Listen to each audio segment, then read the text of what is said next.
तो हम लोग थर्मोकेमिस्ट्री डाउट डिस्कशन स्टार्ट कर रहे हैं। सबसे पहले एक्सरसाइज 1 से स्टार्ट कर रहा हूँ। क्वेश्चन नंबर 6 आपने पूछा हुआ। In question number 6, it is given heat of nucleation of oxalic acid is minus 26 kilocalorie per mole. The dissociation energy of oxalic acid is asked. तो देखो मैंने आपको बताया था कि वीक एसिड स्ट्रॉन्ग बेस के केस में जो अमाउंट ऑफ एनर्जी रिलीज होती है वो डिफरेंस हो जाती है। तो अब देखो ऑक्जेलिक एसिड के केस में हम डिसोशिएट कराएंगे तो ये बनेगा 2H plus and C2O4 2 minus. इसकी डिसोशिएशन एनर्जी कुछ भी मान लो x किलो कैलोरी पर मोल लेट से। इसके बाद जो दो H प्लस आयन बने इनको दो OH माइनस आयन के साथ कंबाइन करा के अगर हमने वाटर बना दिया, ये इसे न्यूट्रलाइजेशन हुआ। ठीक है, अगर दो H प्लस दो OH माइनस से कंबाइन होंगे तो इस प्रोसेस से जो टोटल एनर्जी रिलीज होगी वो -13.7 इंटू 2 किलो कैलोरी हो जाएगा। एनर्जी रिलीज होगी that will be -13.7 into 2 kilo calorie, क्योंकि एक H प्लस एक OH माइनस से कंबाइन होकर जब वाटर फॉर्म करता है तो उस प्रोसेस में जो एनर्जी रिलीज होती है 13.7 किलो कैलोरी। अभी दो H प्लस दो OH माइनस से कंबाइन होकर 13.7 इंटू 2 किलो कैलोरी जनरेट होगा। ठीक है, अब उसका हीट ऑफ न्यूट्रलाइजेशन आपको देखो 26 किलो कैलोरी पर मोल दे रखा है। तो टोटल एनर्जी निकाल लो कितनी हो गई, -13.7 इंटू 2 प्लस एक्स, ये नेट एनर्जी हुई, ये 26 के इक्वल होगा। यहाँ से सॉल्व करके एक्स निकाल लेंगे। और 26 kilo calorie heat of neutralization है इसलिए माइनस साइन के साथ लिखेंगे। अब इसको सिंप्लीफाई कर लो तो एक्स की वैल्यू आ जाएगी 13.7 इंटू 2 -26।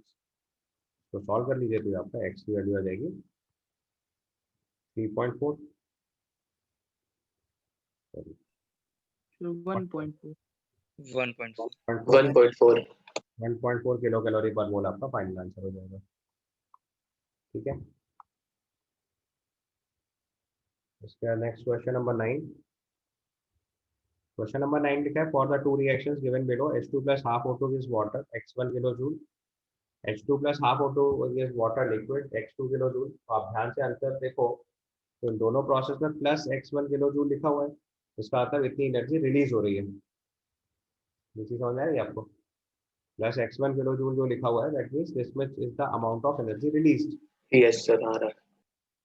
अब देखो क्या हो रहा है कि आपको पता है कि अगर हम वाटर जो पहले वाले केस में बना रहे हैं वो गैसियस स्टेट में बना रहे हैं और दूसरे वाले केस में वाटर लिक्विड फॉर्म में बना रहे हैं। तो अगर वाटर गैसियस से वाटर लिक्विड फॉर्म में कन्वर्ट करेंगे तो एनर्जी और ज़्यादा रिलीज होगी। यस सर वाटर गैसियस को वाटर लिक्विड में कन्वर्ट करेंगे, लिक्विड से वेपर बनाने के लिए enthalpy of latent heat of vaporization required होता है। यहाँ पे उसका उल्टा हो गया है, जब गैस से लिक्विड बना रहे हैं तो एनर्जी रिलीज होगी। तो हमारे जो पहले वाले प्रोसेस में x1 kilo joule energy release हो रही है वो कम रिलीज हो रही है, दूसरे वाले प्रोसेस में x2 किलो जूल एनर्जी जो है वो ज्यादा रिलीज होगी। ये बात समझ में आई आपको? x1 kilo joule energy release हो रही है और x2 kilo joule energy release हो रही है, तो इसका मतलब x2 की वैल्यू x1 से ज्यादा आएगी। x2 की वैल्यू x1 से ज्यादा आएगी क्योंकि प्लस x1 किलो जूल है तो उतनी एनर्जी रिलीज हो रही है, प्लस x2 किलो जूल उतनी एनर्जी रिलीज हो रही है। तो अगर हम वाटर गैसेस से वाटर लिक्विड और बनाएंगे तो एनर्जी ज्यादा रिलीज हो जाएगी। या अगर इसको सिंपल तरीके से चाहे तो हेस लॉ भी अप्लाई कर सकते हो। हेस लॉ कैसे अप्लाई करोगे, पहले वाटर गैसेस को हाफ ऑफ ऑक्सीजन गैसेस से रिएक्शन करा के वाटर गैसेस बना लो और फिर वाटर गैसेस से वाटर लिक्विड बना दो। इस प्रोसेस में जो भी एक्स्ट्रा एनर्जी रिलीज होगी, लेटेस्ट से इसको हम x3 मान लेते हैं, यहाँ से आप बोलोगे x1 प्लस x3 की वैल्यू जो होगी वो x2 के इक्वल आएगी। ऐसे भी लिख सकते हो। यहाँ से आप बता सकते हो कि x2 की वैल्यू x1 से ज़्यादा होगी, तो उसका आंसर हम लोग बी रिपोर्ट कर देंगे। ठीक है, सर ये नीचे वाला तरीका बता दीजिए। हेस लॉ अप्लाई करा ना हमने। हेस लॉ में क्या होता है कि किसी भी स्टेप को किसी भी रिएक्शन को कितने भी स्टेप में ब्रेक कर दो, समेशन सेम आएगा। तो पहले केस में वाटर से लेके H2 प्लस O2 से लेके H2O गैसेस तक की एनर्जी x1 है, फिर H2O गैसेस से H2O लिक्विड तक बनाने की एनर्जी x3 है। तो H2 gases plus O2 gases से डायरेक्टली वाटर लिक्विड बनाने की एनर्जी कितनी हो जाएगी, x1 plus x3 is equal to h2।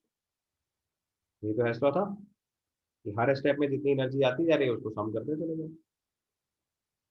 हेस law of constant summation of enthalpies. ठीक है, बस एंथैल्पीज के समेशन में साइन और यूज करना पड़ेगा, बट उससे फर्क नहीं पड़ रहा क्योंकि सब एनर्जी रिलीज ही है तो सब सेम साइन के साथ होंगे, इसलिए आंसर में कोई फर्क नहीं पड़ेगा। हेलो सर एनर्जी रिलीज है, x3 भी एनर्जी रिलीज है। तो x1 प्लस x3 की वैल्यू x2 के इक्वल कर देंगे सीधे सीधे। ठीक है, समझ आ गई बात? हाँ, इसका आंसर बी कर लो। इसके आंसर में एक्चुअली में अगर आप साइन के साथ कंपेयर करोगे तो अलग रिजल्ट हो जाएंगे, क्योंकि एनर्जी रिलीज को हम लोग डेल्टा एच नेगेटिव लिखते हैं। अभी ये एंथैल्पी नहीं लिखा हुआ है, ये plus x1 kilo joule plus x2 kilo joule को एनर्जी रिलीज वैल्यू लिखी हुई है। तो जो x1 x2 है वो न्यूमेरिकली पॉजिटिव वैल्यू लिखी हुई है। तो अगर न्यूमेरिकल वैल्यू कंपेयर करोगे तो x2 वैल्यू x1 आएगी, और साइन के साथ कंपेयर करोगे तो आपको पता है एनर्जी रिलीज है, तो x1 भी नेगेटिव वैल्यू होगी और x2 भी नेगेटिव वैल्यू होगी अगर एंथैल्पी के टर्म में डील करेंगे, तो वैल्यू x1 की x2 ज़्यादा लिखेंगे। तो कंफ्यूज नहीं होना है, इसका आंसर अभी आप बी कर लीजिए। इसका क्वेश्चन नंबर 12 देखिए, इसमें पूछा विच of the plot represents the exothermic reaction. तो एक्सोथर्मिक रिएक्शन के लिए डेल्टा एच नेगेटिव चाहिए होगा आपको, और डेल्टा एच की वैल्यू अगर लिखते हैं तो ये energy of product minus energy of reactant लिखा जाता है। डेल्टा एच की value energy of product minus energy of reactant चाहिए, and for exothermic reaction delta H negative होता है। अगर डेल्टा एच नेगेटिव होगा तो उसका मतलब एनर्जी ऑफ रिएक्टेंट जो है वो एनर्जी ऑफ प्रोडक्ट से ज़्यादा चाहिए होगी। Energy of reactant energy of product से ज़्यादा केवल किस रिएक्शन में, ए में। तो इसका आंसर ए रिपोर्ट कर देंगे। ठीक है, डेल्टा एच नेगेटिव लाने का मतलब प्रोडक्ट की एनर्जी रिएक्टेंट की एनर्जी से कम होनी चाहिए, या बेटर टू से रिएक्टेंट की एनर्जी प्रोडक्ट से ज़्यादा होनी चाहिए। अब देखो रिएक्टेंट की एंथैल्पी फर्स्ट वाले में ज़्यादा है, सेकेंड वाले में कम है, थर्ड और फोर्थ में दोनों इक्वल है, तो उससे फर्क ही नहीं पड़ रहा है। पाथ कोई भी फॉलो करो उससे कोई फर्क नहीं पड़ रहा, because process must be exothermic. तो एक्सोथर्मिक के लिए एनर्जी ऑफ रिएक्टेंट प्रोडक्ट से ज़्यादा ही चाहिए। ठीक है, सर थर्ड वाले केस में सर रिएक्शन किस टाइप की हो रही है? थर्ड वाले रिएक्शन में क्या बोल रहा हूँ? हेलो सर, ये बीच में कर्व आ रहा है, ये क्या शो करेगा सर? तो कोई फर्क नहीं पड़ता, ग्राफ बनाओ, मुझे क्या करना है। कोई भी प्रोसेस फॉलो कर सकते हैं, मैं प्रोसेस में क्यों जाऊँ। एंथैल्पी का वेरिएशन तो किसी भी प्रोसेस से ला सकते हैं, तो जैसे चाहे वैसे टेम्परेचर वेरी करा सकते हैं। प्लॉट उसको मुझे स्टडी थोड़ी करना है कौन सा रिएक्शन है। ठीक है, उसके बाद okay. Question number 14। Question number 14 में लिखा है when 10 ml of strong acid is added to 10 ml of strong alkali, the temperature rises 5 degrees Celsius. If 100 ml of the same liquid are mixed, the temperature rise will be 5 degree. Simple है, देखो अगर 10 ml acid में 10 ml base मिलाओगे तो उससे energy release late से x है, but volume भी तो 20 ml है। और यही चीज अगर आपने 100 ml एसिड लिया और उसमें 100 ml बेस मिलाया, तो जो एनर्जी रिलीज होगी वो 10 टाइम्स हो जाएगी, बट मास भी तो 10 टाइम हो गया। तो टेम्परेचर राइज तो हर बार सेम आएगा ना, क्योंकि Q is equal to M S delta T होता है। तो अगर हम Q 10 टाइम्स कर रहे हैं और मास भी 10 टाइम कर रहे हैं, तो टेम्परेचर चेंज कुछ होगा ही नहीं, कॉन्स्टेंट टेम्परेचर है। जितना टेम्परेचर राइज पहले होगा उतना ही टेम्परेचर राइज बाद में भी होगा। आई बात समझ? क्वेश्चन नंबर 15 देखिए। क्वेश्चन नंबर 15 में लिखा है x metal forms an oxide half of H2O gives x plus half of O2, उसका डेल्टा एच गिवन है। बाद में क्वेश्चन बोल रहा है कि एक्स मोल को अगर हम रिएक्ट करा रहे हैं ऑक्सीजन से 1 मोल, और इससे H2O फॉर्म कर रहे हैं, इस रिएक्शन से आपको डेल्टा एच पूछा गया है। This is the question. तो अगर हम इसको बैलेंस करें सबसे पहले, तो बैलेंस करने में ये हो गया 4x plus O2 gives 2H2O। तो देखो जो गिवन इक्वेशन है आपके पास, उसको अगर हम 4 से मल्टीप्लाई कर दें, half of H2O gives x plus half of O2। इस इक्वेशन का डेल्टा एच गिवन है 120। आप इस इक्वेशन को 4 से मल्टीप्लाई करके रिवर्स कर दो तो ओरिजिनल इक्वेशन आ जाएगी। तो आपको डेल्टा एच वन की वैल्यू कितनी लिखेंगे, 120 इंटू 4, और उसमें माइनस साइन लगा दो, क्योंकि रिएक्शन रिवर्स करने से साइन चेंज हो जाएगा। तो -480 किलो कैलोरी आंसर हो जाएगा। ठीक है, रिएक्शन को रिवर्स करने से साइन चेंज, और 4 से मल्टीप्लाई करने से एनर्जी 4 टाइम्स। ठीक है, उसके बाद क्वेश्चन नंबर 18। 18 में लिखा है the heat of neutralisation of HCl by NaOH is -12.1 kilojoule per mole. The energy of dissociation of HCl is, तो देखो फिर से वो weak acid strong base titration हो गया। HCl और NaOH में ये आपका वीक एसिड है और ये स्ट्रॉन्ग बेस है। तो बताया था आपको स्ट्रॉन्ग एसिड स्ट्रॉन्ग बेस के टाइट्रेशन में fix amount of energy release होती है 13.7 किलो कैलोरी पर इक्विवेलेंट, या उसी में 4.12 मल्टीप्लाई करके आप किलो जूल में भी याद रख सकते हैं, इट्स अप टू यू। और इसका एंथैल्पी ऑफ न्यूट्रलाइजेशन -12.1 दे रखा है। तो लॉजिक बताया था आपको कि पहले एंथैल्पी ऑफ न्यूट्रलाइजेशन जो है उसमें से कुछ पार्ट एंथैल्पी ऑफ डिसोसिएशन में कंज्यूम हो जाएगा, HCN को तोड़ने में से। बस वो इसमें से सब्ट्रैक्ट कर देना। ये लगभग ये मेरे को 57.3 किलो जूल मान लिया जाता है एंथैल्पी ऑफ न्यूट्रलाइजेशन। इसमें एंथैल्पी ऑफ डिसोसिएशन ऐड कर दो और ये एंथैल्पी ऑफ न्यूट्रलाइजेशन के इक्वल कर दो। आपको सीधा फॉर्मूला बना दिया था मैंने, वैल्यू 57.3 -12.1 कर दो। ये सॉल्व करके आपको वैल्यू निकालनी है। कर लोगे सॉल्व? 57.3 से कैलोरी को किलो जूल में चेंज करने से आया है ना सर? हाँ 13.7 इंटू 4.18 कर, या डायरेक्ट याद भी रख सकते हो -57.3 किलो जूल, अप्रॉक्स यही आंसर आएगा। राउंड ऑफ करके लिखोगे तो लगभग लगभग यही आ जाएगा। ओके। ठीक है, उसको आप सॉल्व करके लिखेंगे तो ये -45.2 किलो जूल के आसपास आंसर हो जाएगा। ऑप्शन में यस सी सर। दिया हुआ है, जल्दी रिमोट कर देंगे। ठीक है, तो उसका आंसर -45.2 या -45.1 वो अप्रॉक्स है। 13.7 इंटू 4.18 कर लेना तो आपको एग्जैक्ट किलो जूल का आंसर पता चल जाएगा। ठीक है, उसके बाद नेक्स्ट क्वेश्चन देखिए। Next question is question number 55, sorry 53। 53 में लिखा है which of the following process the neutralization magnitude is lesser than the enthalpy of ionization of water.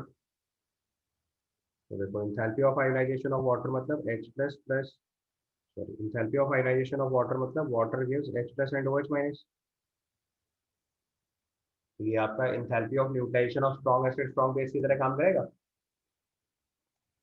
H plus से OH माइनस कंबाइन होकर वाटर बनाने का जो process होता है वही एंथैल्पी ऑफ न्यूट्रलाइजेशन लिखते हैं स्ट्रॉन्ग एसिड स्ट्रॉन्ग बेस के केस में। तो अगर वाटर का डिसोसिएशन लिखना है या वाटर का आयोनाइजेशन लिखना है H प्लस और वाटर में OH माइनस में, तो मैग्नीट्यूड कंपेयर करना है, तो साइन उल्टा आएगा। तो उसने पूछा है which of the following process neutralization magnitude is lesser than this value. तो स्ट्रॉन्ग एसिड स्ट्रॉन्ग बेस के केस में तो exact amount of energy release होती है, स्ट्रॉन्ग एसिड और स्ट्रॉन्ग बेस के केस में तो ये एग्जैक्टली इक्वल होगा। केवल weak acid strong base, strong acid weak base और वीक एसिड वीक बेस के केस में ये वैल्यू न्यूट्रलाइजेशन की वैल्यू कम आएगी। उसका आंसर सी हो जाएगा। समझ गया ना, क्योंकि एसिटिक एसिड NaOH में एसिटिक एसिड वीक एसिड है, बाकी सारे कॉम्बिनेशन देखो स्ट्रॉन्ग एसिड स्ट्रॉन्ग बेस के लिखे हुए। तो स्ट्रॉन्ग एसिड स्ट्रॉन्ग बेस के केस में जो एंथैल्पी ऑफ न्यूट्रलाइजेशन होगी वो वैल्यू एंथैल्पी ऑफ आयोनाइजेशन के एग्जैक्टली इक्वल होगी। एक H प्लस एक OH माइनस से कंबाइन होकर वाटर बनाता है तो इक्वल आएगा। दो H प्लस वाटर कंबाइन होकर बनाएंगे तो और ज्यादा एनर्जी रिलीज होगी। अगर कम एनर्जी करानी है तो that is only possible in case of week acid strong base, strong acid weak base और वीक एसिड वीक बेस। तो इसका आंसर सी हो जाएगा। ठीक है, इसके बाद नेक्स्ट क्वेश्चन देखिए, क्वेश्चन नंबर 55। 55 में लिखा है equal volume of 1m HCl and 1m H2SO4 are neutralized by dilute NaOH solutions. X and Y kilocalorie of heat are liberated respectively. Which is the true statement? तो देखो HCl का एक H plus neutralise करेगा और H2SO4 दो H plus neutralise करेगा। तो जो H2SO4 के लिए एंथैल्पी ऑफ न्यूट्रलाइजेशन होगी वो HCl वाली वैल्यू की डबल होगी। यहाँ से Y की वैल्यू 2x के इक्वल हो जाएगी। Y की वैल्यू 2x के इक्वल हो जाएगी।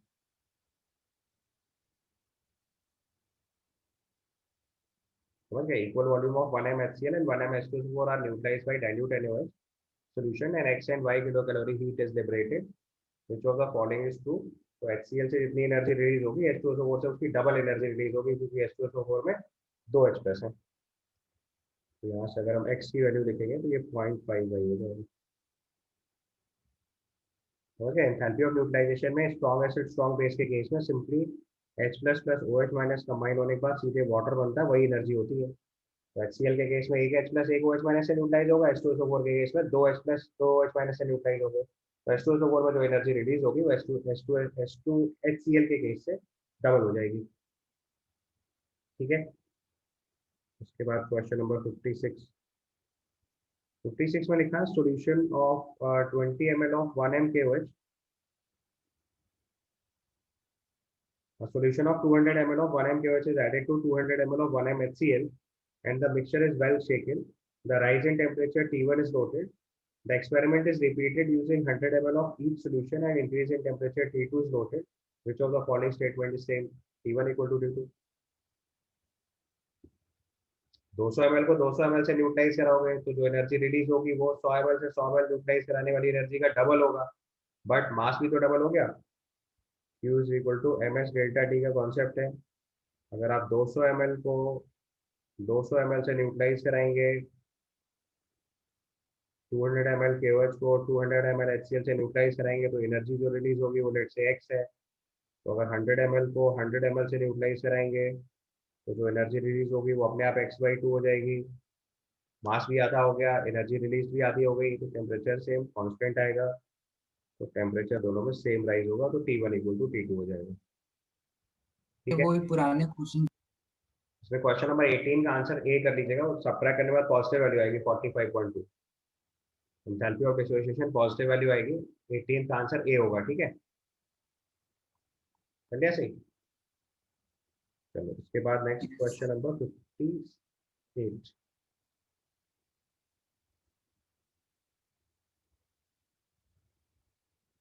क्वेश्चन नंबर 58 में देखिए, change carbon diamond to carbon graphite is given. 6 grams of diamond and 6 miles of graphite are separately burned to yield carbon dioxide. The heat liberated in the first case. तो देखो दोनों ही case में आपको enthalpy of combustion दिया हुआ है, तो basically logic है, सबसे पहले अगर हम कार्बन ग्रेफाइट का कंबशन करेंगे तो कार्बन ग्रेफाइट की ऑक्सीजन से रिएक्शन होगी, CO2 गैसेज बना।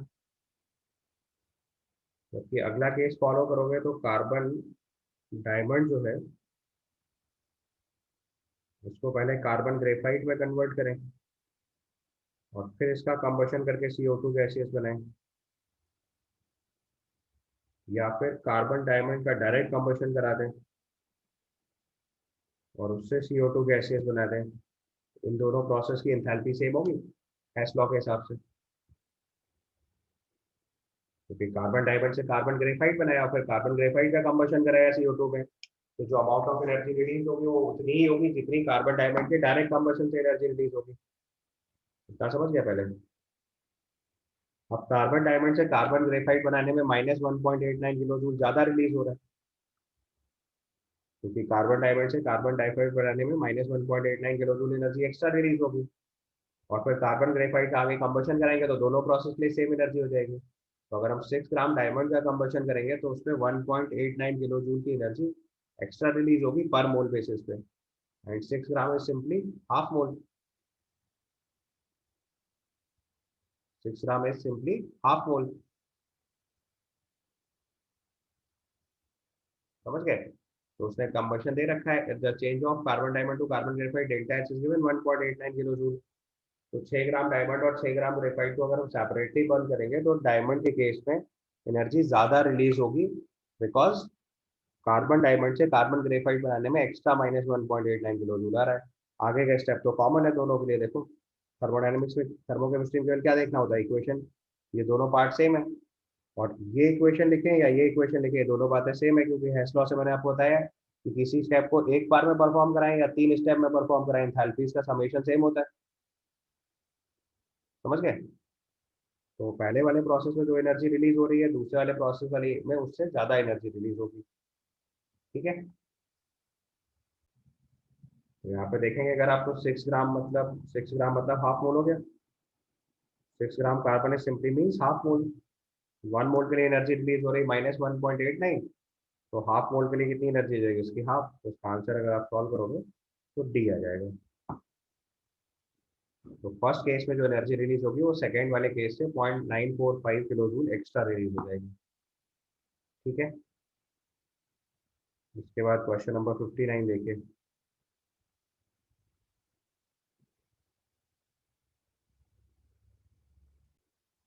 Next question is 59.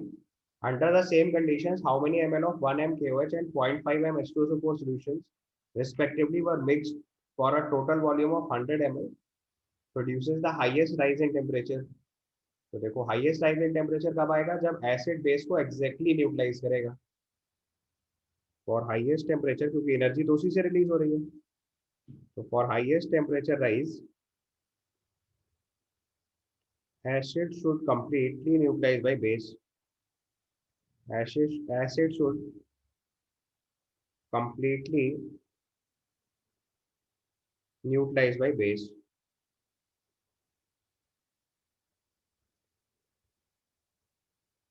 For highest temperature rise, acid should be completely neutralized by base. तो आप देखो 1 m KOH को 0.5 m H2SO4 से completely न्यूट्रलाइज करना है, तो आप KOH का वॉल्यूम VmL मान लो, तो H2SO4 का वॉल्यूम अपने आप 100 - V हो जाएगा, क्योंकि टोटल वॉल्यूम 100 ml क्रिएट करना है। अब न्यूट्रलाइजेशन क्या करना, मिली इक्विवेलेंट्स इक्वल कर देते हैं, तो milliequivalents of KOH will be equal to milliequivalents of H2SO4। तो KOH का volume VmL, molarity 1 m and factor 1, H2SO4 के लिए volume 100 - V, molarity 0.5 and factor 2। तो यहाँ से V is equal to 100 - V हो गया बेसिकली, तो यहाँ से V की 50 वैल्यू ml। ml आ जाएगी। तो 50-50 का केस हो जाएगा, आंसर अपना डी रिपोर्ट कर देंगे। ठीक है, उसके बाद क्वेश्चन नंबर 61। 61 में लिखा है enthalpy change for the following reaction is -57 kilo joule, predict the value of enthalpy change for the following reaction. तो पहले वाले रिएक्शन में देखो एक H प्लस एक Cl- से न्यूट्रलाइज होकर वाटर बन रहा है, दूसरे वाले रिएक्शन में 2H प्लस 2OH- से न्यूट्रलाइज होकर वाटर बन रहा है। दोनों स्ट्रॉन्ग एसिड स्ट्रॉन्ग बेस के केस हैं। तो दूसरे वाले प्रोसेस में कितनी एनर्जी रिलीज होगी, 57 का डबल, तो -57 इंटू 2 -114 किलो जूल आंसर हो जाएगा। ठीक है, पहले प्रोसेस से जितनी एनर्जी रिलीज हो रही है, दूसरे प्रोसेस में उसकी एक्जैक्टली डबल एनर्जी रिलीज होगी, राइट। उसके बाद क्वेश्चन नंबर 69। उसके बाद क्वेश्चन नंबर 69 देखें। क्वेश्चन नंबर 69 में लिखा है on the basis of the following thermochemical data water gives H plus and OH minus energy is 57.32 kilo joule, और H2 plus half of O2 gives water delta H is -286.2 kilo joule. The enthalpy of formation of OH minus निकालना है। ठीक है, तो देखो पहले वाले reaction में आप बस डेल्टा H वाला रूल अप्लाई कर दो, डेल्टा H नॉट रिएक्शन वाला। तो पहले वाले रिएक्शन में लिखा हुआ water liquid gives H plus aqueous plus OH minus aqueous. इस रिएक्शन का अगर हम डेल्टा H नॉट रिएक्शन लिखेंगे तो आ जाएगा enthalpy of formation of product which is enthalpy of formation of H plus plus enthalpy of formation of OH minus minus enthalpy of formation of water. Delta H not reaction इसका दे रखा है आपको, water gives H plus and OH minus 57.32 kilo joule. Enthalpy of formation of H plus 0 होता है, मैंने आपको बताया था H प्लस एक्वस का फॉर्मेशन 0 माना जाता है बाय डेफिनेशन। OH माइनस आपको कैलकुलेट करना है, ऑल्दो क्वेश्चन में गिवन भी है H प्लस 0 है। और सेकंड वाली इक्वेशन देखो enthalpy of formation of water है। कैसे enthalpy of formation of water है, 1 मोल वाटर बना रहे हैं हाइड्रोजन और ऑक्सीजन से thermodynamically most stable allotropic form से, तो वो वैल्यू आपको डायरेक्टली गिवन है, so that is minus of minus 286.2 kilo joules. तो सिंप्लीफाई करेंगे तो आपका enthalpy of formation of OH minus आ जाएगा। Enthalpy of formation of OH minus यहाँ से सॉल्व करेंगे तो वैल्यू आ जाएगी -286.2 प्लस 57.32। इसको सॉल्व करके फाइनल आंसर रिपोर्ट कर दीजिए।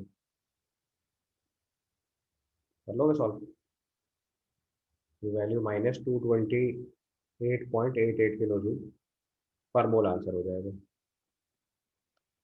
ठीक है, देन क्वेश्चन नंबर 72। 72 में लिखा है heat of formation of carbon dioxide is -393.5 kilo joule पर mole. The amount of heat released on combustion of 3.6 gram of carbon. तो 3.6 ग्राम ऑफ कार्बन का मतलब क्या हुआ, 3.6 by 12 विच इज 0.3 मोल एक मोल से जो एनर्जी रिलीज हो रही है वो -393.5 किलो जूल है, तो टोटल एनर्जी रिलीज कितनी हो जाएगी, 0.3 से मल्टीप्लाई कर दो। तो energy release will be equal to 3.6 into point, sorry, minus यानी 393.5 इंटू 0.3। इसको सॉल्व कर लीजिए, आपका आंसर आ जाएगा किलो जूल्स में। और फाइनल आंसर आपको जूल्स में दिया हुआ तो 1000 और मल्टीप्लाई कर लेना, इंटू 10 पावर 3 और कर दीजिए, इतने जूल्स आपका फाइनल आंसर आ जाएगा। ठीक है। इसके बाद क्वेश्चन नंबर 73 में लिखा हुआ है, among the following which has the zero standard enthalpy of formation. तो आपको H प्लस एक्वस की एंथैल्पी ऑफ फॉर्मेशन 0 बताया था, तो आंसर ये तो डायरेक्ट पता चल गया आपको। H2 गैसियस सल्फर की थर्मोडायनेमिक मोस्ट स्टेबल एरोट्रॉपिक फॉर्म कौन सी होती है, सॉलिड, ये गलत दिया हुआ है।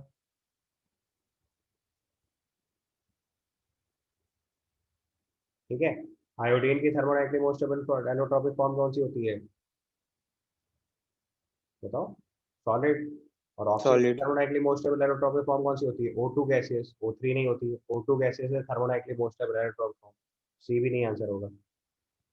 Elements present in thermodynamically most stable allotropic form, तो ऑक्सीजन की एलोट्रॉपिक फॉर्म होती है O2 गैसियस, I2 के लिए I2 सॉलिड, H2 के लिए H2 सॉलिड या ऐसे solid, basically sulphur solid form लिख देते तो भी हम इसे अज्यूम कर लेते हैं।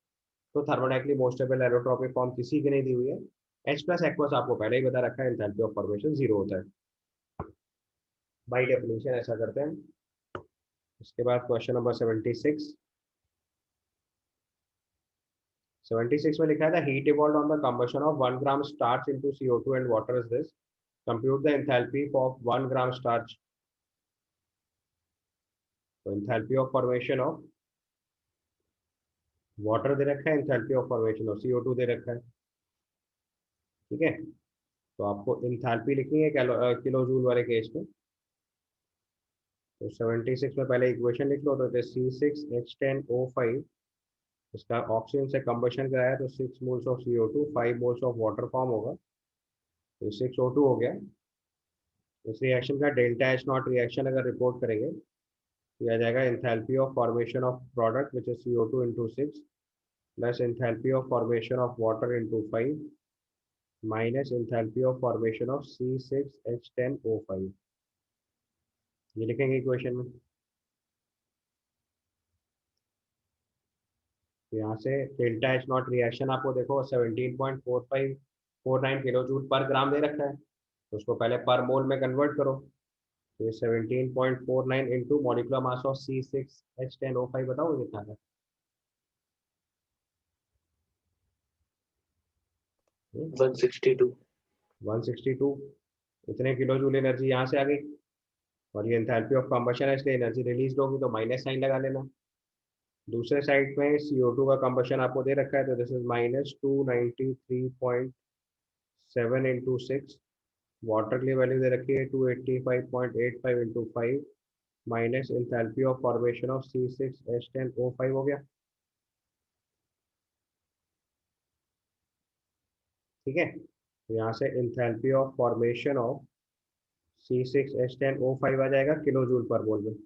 इसे में सॉल्व कराओ तो डायरेक्ट आंसर बताओ, ये किलो जूल पर मोल में आपका आंसर आ जाएगा, बाद में इसको 1 ग्राम ले कैलकुलेट कर दीजिए।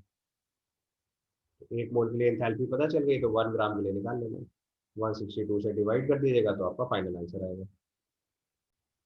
Now the last question number 79, आपको combustion enthalpies of carbon, hydrogen and methane given है। तो आपको बताया था कि कार्बन का combustion enthalpy of formation of CO2 होता है, तो कंबशन ऑफ कार्बन और फॉर्मेशन ऑफ CO2 एक ही बात होती है, तो ये -395.5 हो गया। सिमिलरली हाइड्रोजन के लिए बताया था कि हाइड्रोजन का कंबशन और वाटर का फॉर्मेशन सेम एंथैल्पी होती है, तो ये -284.84 किलो जूल हो गया। और enthalpy of combustion of CH4 आपको दे रखा है, दैट इज -890.4। अब CH4 का कंबशन लिख लो, तो CH4 को कंबशन कराएंगे तो CH4 plus 2O2 CO2 plus 2 water, ये इक्वेशन आ जाएगी।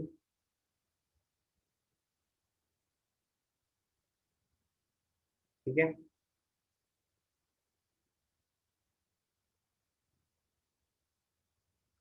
अब बस इसका रिएक्शन लिखिए, डेल्टा H नॉट रिएक्शन कितना आएगा, delta H not reaction is enthalpy of formation of CO2 plus enthalpy of formation of water into 2 minus enthalpy of formation of CH4।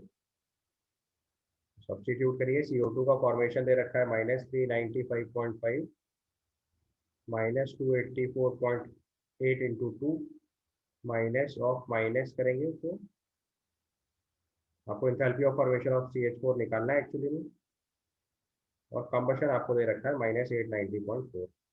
यहाँ से सॉल्व करिए तो enthalpy of formation of CH4 solve होकर आएगा। तो एक आदमी आंसर वेरीफाई करो तो मैं रिपोर्ट करता हूँ। ये सॉल्व होके -74.7 किलो जूल पर मोल आंसर आ जाएगा। ये आपका एक्सरसाइज 1 का काम कंप्लीट हो गया।